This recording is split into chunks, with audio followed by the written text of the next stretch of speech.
ദൈവത്തിൻ്റെ പർവ്വതം എന്നൊരു പർവ്വതമുണ്ടോ?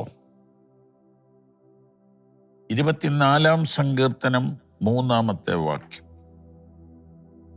യഹോവയുടെ പർവ്വതത്തിൽ ആർ കയറും?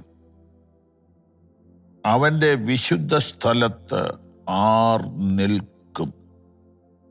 ഭൂമിയുടെ സ്ഥാപകനും ഉടമസ്ഥനുമായ ദൈവം തനിക്ക് വേണ്ടി ഒരു പർവ്വതം ഈ ഭൂമിയിൽ വേർതിരിച്ചു. അതിനെക്കുറിച്ച് നാം സിയോൻ പർവ്വതമെന്ന് വായിച്ച് കേൾക്കുന്നു.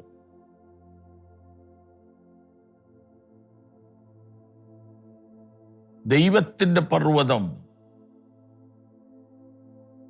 എന്ന നിലയിൽ തിരുവെഴുത്തിൽ നാം അത് കാണുന്നു.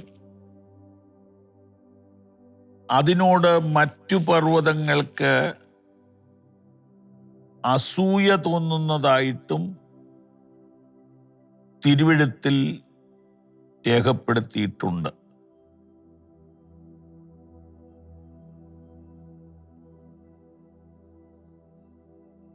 ബാശാൻ പർവ്വതം ദൈവത്തിൻ്റെ പർവ്വതമാകുന്നു. ബാശാൻ പർവ്വതം കൊടുമുടികളേറിയ പർവ്വതമാകുന്നു.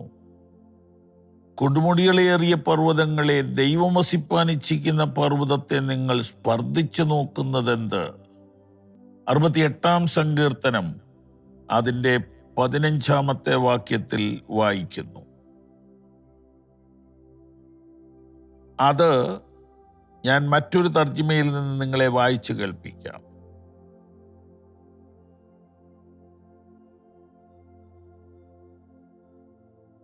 ബാശാൻ പർവ്വതമേ, പ്രൗഢിയുള്ള പർവ്വതമേ, ബാശാൻ പർവ്വതമേ, അനേകം കൊടുമുടികളുള്ള പർവ്വതമേ, ദൈവം വാഴുന്നതിനായി തിരഞ്ഞെടുത്ത പർവ്വത ശിഖരത്തെ, അതേ യഹോവ എന്നേക്കും അധിവസിക്കുന്ന പർവ്വതത്തെ അസൂയാപൂർവം നോക്കുന്നതെന്ത്? അതായത് ബാശാൻ പർവ്വതമല്ല ദൈവത്തിൻ്റെ പർവ്വതം. ബാശാൻ പർവ്വതം ദൈവത്തിൻ്റെ പർവ്വതമാകുന്നുവോ എന്നാണ് വരേണ്ടത്. ബാശാൻ പർവ്വതം കൊടുമുടികളേറിയ പർവ്വതമാണെന്നുള്ളത് ശരിയാണ്, പക്ഷെ അത് ദൈവത്തിൻ്റെ പർവ്വതമല്ല. അപ്പോൾ കൊടുമുടികൾ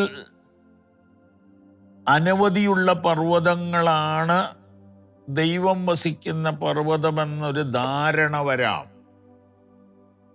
പലപ്പോഴും പ്രൗഢിയും വലിപ്പവും ഭംഗിയും ധനവും സ്വാധീനവും ഉള്ളതെല്ലാം ദൈവത്താൽ സ്ഥാപിതമാണെന്നും ദൈവം വസിക്കുന്നതാണെന്നും ഒരു ധാരണയുണ്ട്. ആ ധാരണ വേണ്ട, ആ ധാരണ വേണ്ട. ദൈവത്തിൻ്റെ പർവ്വതം വളരെ ചെറുതായേക്കാം, ശാന്തമായേക്കാം, സ്വസ്ഥമായേക്കാം. ഈ കൊടുമുടികളുള്ള മഹാപർവ്വതം ദൈവത്തിൻ്റെ പർവ്വതത്തെ നോക്കി എന്തിനാണ് അസൂയപ്പെടുന്നതെന്നാണ് സങ്കീർത്തനക്കാരൻ ചോദിക്കുന്നത്.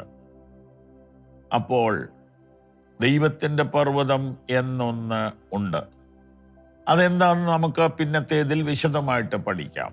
എന്നാൽ ഇപ്പോൾ ഇത്രയും ഒന്ന് ധ്യാനിക്കുക. ദൈവത്തിൻ്റെ പർവ്വതത്തിൽ ആര് വസിക്കും? ഇങ്ങനെ അതിൻ്റെ സിമ്പിളായിട്ടുള്ള വശത്തേക്ക് പോകാം. ദൈവസന്നിധിയിൽ നിൽക്കാൻ ആർക്ക് കഴിയും? 24-ാം സങ്കീർത്തനത്തിൽ നമ്മൾ വായിക്കുന്നത്, യഹോവയുടെ പർവ്വതത്തിൽ ആര് കയറും? അവന്റെ വിശുദ്ധ സ്ഥലത്ത് ആർ നിൽക്കും? ഇത്രയേ ഉള്ളൂ. ദൈവസന്നിധിയിൽ, ദൈവാലയത്തിൽ നിൽക്കാനുള്ള യോഗ്യത, പ്രാപ്തി മനുഷ്യരിൽ ആർക്കുണ്ട് എന്ന ചോദ്യത്തിന് എനിക്ക് പറയാനുള്ള ഉത്തരം ആർക്കുമില്ല. ജീവനുള്ളവനാരും തിരുസന്നിധിയിൽ നീതിമാനാകുകയില്ല. എനിക്കൊരു പാപത്തെക്കുറിച്ചും ബോധമില്ലെങ്കിലും അതിനാൽ ഞാൻ നീതിമാൻ എന്ന് വരികയില്ല. ഞാൻ നിന്നോട് കാര്യം തീർക്കുന്ന നാളിൽ നീ ബലപ്പെട്ടിരിക്കുമോ, നിന്റെ കൈകൾ ബലപ്പെട്ടിരിക്കുമോ എന്നാണ് ചോദ്യം. ദൈവസന്നിധിയിൽ നിൽക്കാൻ, ദൈവപർവ്വതത്തിൽ നിൽക്കാൻ, ദൈവകൃപാസനത്തിങ്കൽ നിൽക്കാൻ, ദൈവിക ന്യായാസനത്തിങ്കൽ നിൽക്കാൻ ഒരു മനുഷ്യനും പ്രാപ്തനല്ല. കാരണം ദൈവത്തിൻ്റെ നീതി വ്യത്യസ്തമാണ്. ദൈവത്തിൻ്റെ കണ്ണ് വ്യത്യസ്തമാണ്. ലോകത്തിലൊരു ജഡ്ജിയോ ഒരു വക്കീലോ വിലയിരുത്തുന്നത് പോലെ അല്ല ദൈവം വിലയിരുത്തുന്നത്.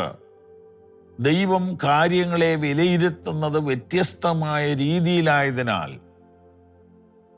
വ്യത്യസ്തമായ കാഴ്ചപ്പാടോടുകൂടി ആയതിനാൽ നമുക്ക് ദൈവത്തിൻ്റെ മുമ്പിൽ നിൽക്കാനൊന്നും പറ്റത്തില്ല. ഒരു കൊച്ചുദാഹരണം പറഞ്ഞ് നിർത്താം. അപ്പോസ്തല പ്രവൃത്തികൾ 5-ാം അധ്യായത്തിൽ ഒരു മനുഷ്യൻ തൻ്റെ വസ്തു വിറ്റ് സഭയ്ക്ക് കൊടുക്കാൻ തീരുമാനിക്കുന്നു. അദ്ദേഹത്തിൻ്റെ ഭാര്യ അദ്ദേഹത്തോട് പറയുന്നു, മുഴുവൻ കൊടുക്കണ്ട, കുറച്ച് മാറ്റി വയ്ക്കാം. ഓക്കെ, കുറച്ച് മാറ്റി വെച്ചു. എന്നിട്ട് ദൈവസന്നിധിയിലോട്ട് ചെന്നു. അന്നത്തെ ലീഡർ ചോദിച്ചു, വസ്തു വിറ്റ പൈസ മുഴുവനുണ്ടോ? ആ, മുഴുവനുണ്ട്. പറഞ്ഞുകൊണ്ടിരിക്കുമ്പോൾ അയാൾ മരിച്ചുപോയി, കുഴഞ്ഞു വീണ് മരിച്ചു. എന്താ അയാൾ ചെയ്ത തെറ്റ്? സ്വന്തം വസ്തു സഭയ്ക്ക് കൊടുക്കാൻ തീരുമാനിച്ചു. അതിൽ കുറച്ച് പൈസയെ കൊടുത്തുള്ളൂ, അത്രേ ഉള്ളൂ കാര്യം. ചെറിയൊരു വ്യാജമേ അവിടെ ഉള്ളൂ. അതേസമയത്ത് ഇന്നത്തെ കാലത്ത് ഒന്നും കൊടുക്കാത്തവരുണ്ട്, ദൈവത്തിൻ്റെ പണം അടിച്ചു മാറ്റുന്നവരുമുണ്ട്. സഭയുടെ ട്രഷറർ സ്ഥാനത്തേക്ക് പൊരിഞ്ഞ മത്സരം നടക്കുമ്പോൾ എന്താ മനസ്സിലാക്കേണ്ടത്? നല്ലതിനു വേണ്ടിയാണെങ്കിൽ നല്ലത്. ഇതിൽ നിന്നൊക്കെ കൈയിട്ട് വാരുകയോ ഇതിൽ കൂടി ഒരു സ്ഥാനമാന പദവി നേടുകയോ ചെയ്യുന്ന ആളുകളെ എന്തു പറയണം? അപ്പൊ ദൈവിക കാര്യങ്ങൾ കുറച്ചുകൂടെ ഗൗരവത്തോടും ഭയത്തോടും കൂടെ കാണുവാൻ ഈ വചനധ്യാനം നമ്മളെ സഹായിക്കട്ടെ. ദൈവത്തിൻ്റെ പർവ്വതം എന്നൊരു പർവ്വതമുണ്ട്. ദൈവസന്നിധിയെ അത് സൂചിപ്പിക്കുന്നു. അവിടെ നിൽക്കുവാൻ നമുക്ക് യോഗ്യരാകാം. ദൈവം നമ്മെ സഹായിക്കട്ടെ.